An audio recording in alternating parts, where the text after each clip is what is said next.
Hello students, आज का जो हमारा टॉपिक है वो है प्रिंसिपल्स ऑफ इंश्योरेंस। हमारे 7 प्रिंसिपल्स हैं इंश्योरेंस के। सबसे पहला है आपका नेचर ऑफ कॉन्ट्रैक्ट। ये फंडामेंटल प्रिंसिपल है आपका इंश्योरेंस का।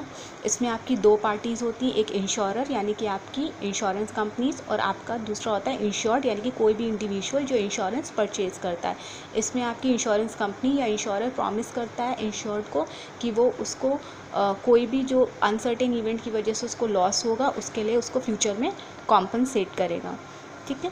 दूसरा आपका प्रिंसिपल है वो है अटमोस्ट गुड फेथ। ये प्रिंसिपल ये कहता है कि जो हमारी 2 पार्टीज़ हैं, इंश्योरर और इंश्योर्ड, दोनों के बीच में गुड फेथ होना चाहिए, यानी कि दोनों के बीच ट्रांसपेरेंसी होनी चाहिए इन्फॉर्मेशन की।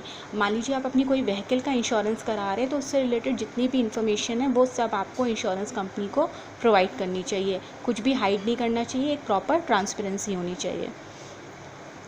ठीक है।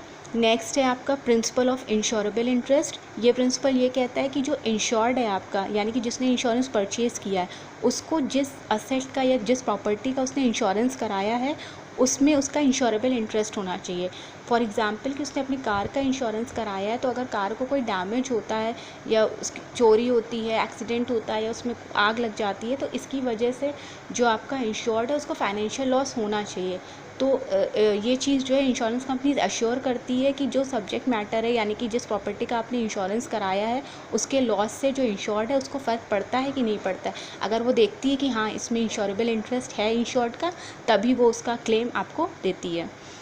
नेक्स्ट है आपका principle of indemnity. Principle of indemnity ये बताता है कि जो इंश्योर्ड है, यानी कि जिस इंडिविजुअल ने इंश्योरेंस परचेज़ किया है, वो उसी लेवल तक कॉम्पनसेट किया जाता है इंश्योरेंस कंपनी से जितना उसका लॉस हुआ होता है। फॉर एग्ज़ाम्पल आपकी फैक्ट्री है किसी की और उसमें आग लग जाती है, तो जितना % वो फायर से डैमेज हुआ होगा बस उस लिमिट तक उसे क्लेम मिलेगा इंश्योरेंस कंपनी से, उससे ज़्यादा नहीं मिलेगा। ठीक है। नेक्स्ट है आपका जो प्रिंसिपल है वो है principle of subrogation.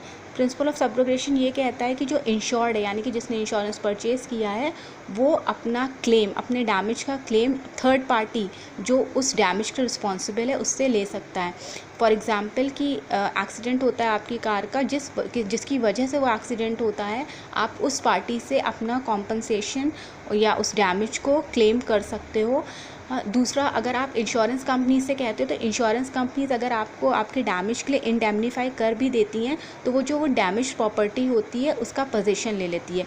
For example कि आपकी कोई बाइक है, उसका एक्सीडेंट हुआ है, तो उसके लिए आपको कॉम्पनसेशन पे कर दिया जाता है, लेकिन वो जो बाइक है, जो डैमेज बाइक है, वो आपकी जो इंश्योरेंस कंपनीज़ है उसका पोजीशन वो ले लेगी। वो इसलिए ऐसा करती है कि ऐसा ना हो कि आपने यहाँ से कॉम्पनसेशन भी ले लिया है इंश्योरेंस कंपनी से, फिर आप उस बाइक को या उस एसेट को ठीक करा के फिर उसको यूज़ करते हैं, या उससे आप उसके स्क्रैप वैल्यू से या उसको बेचकर उससे कोई प्रॉफिट अर्न करते हैं। ठीक है।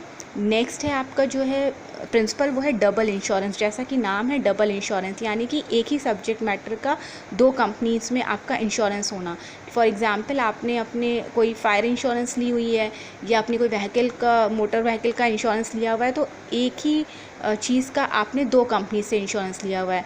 तो इस केस में क्या होता है, अगर मान लीजिए उस एसेट को कोई लॉस होता है या डैमेज होती है आपकी वो एसेट जो, तो आप या फिर आप किसी भी इंश्योरेंस कंपनी से उसका क्लेम ले लेते हो, लेकिन जब ये उसका वेरिफिकेशन होता है और ये पता चलता है कि आपने उसका डबल इंश्योरेंस करा के रखा है, तो वो जो इंश्योरेंस कंपनी आपको पे करती है वो दूसरी कंपनी से जाके अपना शेयर ले लेती है। या फिर ऐसा होता है कि अगर ये चीज़ें आप ट्रांसपेरेंसी रखते हो, पहले से बता के रखते हो कि आपने उसका डबल इंश्योरेंस लिया हुआ है और आपको उस एसेट में कोई लॉस होता है या आपका उस एसेट का कोई डैमेज होता है किसी भी रीज़न से, तो आपको वो दोनों कंपनीज अपना बात करके प्रोपोर्शनेटली आपके लॉस के लिए को कॉम्पनसेट करती हैं। लास्ट है आपका principle of proximate cost. Proximate cost का मतलब होता है नियरेस्ट कॉस्ट या डायरेक्ट कॉस्ट। नियरेस्ट कॉस्ट का मतलब होता है, एग्जाम्पल से समझते हैं कि मान लीजिए कोई इंडिविजुअल है, वो उसने अपना एक्सीडेंटल इंश्योरेंस करा रखा है और वो कार से कहीं जाता है और उसका एक्सीडेंट हो जाता है, लेकिन उसका जो एक्सीडेंट होता है वो हार्ट अटैक की वजह से होता है कि वो ड्राइव कर रहा था, उसको हार्ट अटैक आया और उसका एक्सीडेंट हो गया।